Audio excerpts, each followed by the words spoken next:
Azərbaycanda sosial təminat sisteminin ən mühüm istiqamətlərindən biri əmək pensiyalarıdır. İnsanların yaşlılıq dövründə, əlillik vəziyyətində və ya ailə başçısını itirdikdə sosial müdafiəsini təmin etmək məqsədi ilə tətbiq edilən bu pensiyalar əmək pensiyaları haqqında qanunla təmizlənir. Bu pensiyaların 3 növü var. Bunlar yaşa və ailə başçısını itirməyə görə əmək pensiyaları və eyni zamanda əlilliyə görə əmək pensiyalarıdır.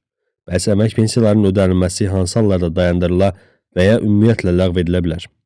Milli Məclisin İqtisadi Siyasət, Sənaye və Sahibkarlıq Komitəsinin üzvü Millət vəkili Vüqar Baramov bildirib ki, qadınların 64 yaşı tam olubsa, bu halda onlar əmək pensiyası almaq hüququna malikdirlər. Tələb olunan minimum pensiya kapitalı toplanıbsa, 25 il staj varsa və ya 2018-ci ilin iyulun 1-nə qədər pensiya fonduna sadəcə 1 manat vəsait ödəyibsə, o halda pensiya yaşı tam olan kimi avtomatik əmək pensiyası almaq hüququna malik olurlar. Əgər yaşa görə əmək pensiyası qanun çərçivəsində müəyyənləşibsə, hər hansı qanun pozuntuları olmayıbsa dayandırıla bilməz.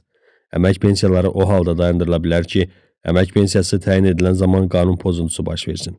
Əgər qanun pozuntusu baş verməyibsə, istər yaşa görə əmək pensiyası, istər ailə başçısını itirməyə görə əmək pensiyası və ya əlilliyə görə əmək pensiyası, heç bir halda həmin pensiyanın dayandırılması qanunvericiliklə nəzərdə tutulmayıb. Son dövrlər müşahidə etdiyimiz məqamlardan biri odur ki, əlilliyə görə müavinət, həm də pensiyalarda əvvəlki illərdə buraxılan və ya qanun səhvləri eyni zamanda hüququ olmadan həmin vətəndaşın bu hüquqla təmin edilməsidir. Bu hallarda təbii ki, həmin hüquq dayandırıla bilər. Yəni istər pensiya, istərsə də müavinət olsun, əgər onun təyinatı zamanı qanun pozuntusu baş verməyibsə, heç bir dayandırılmadan söhbət gedə bilməz.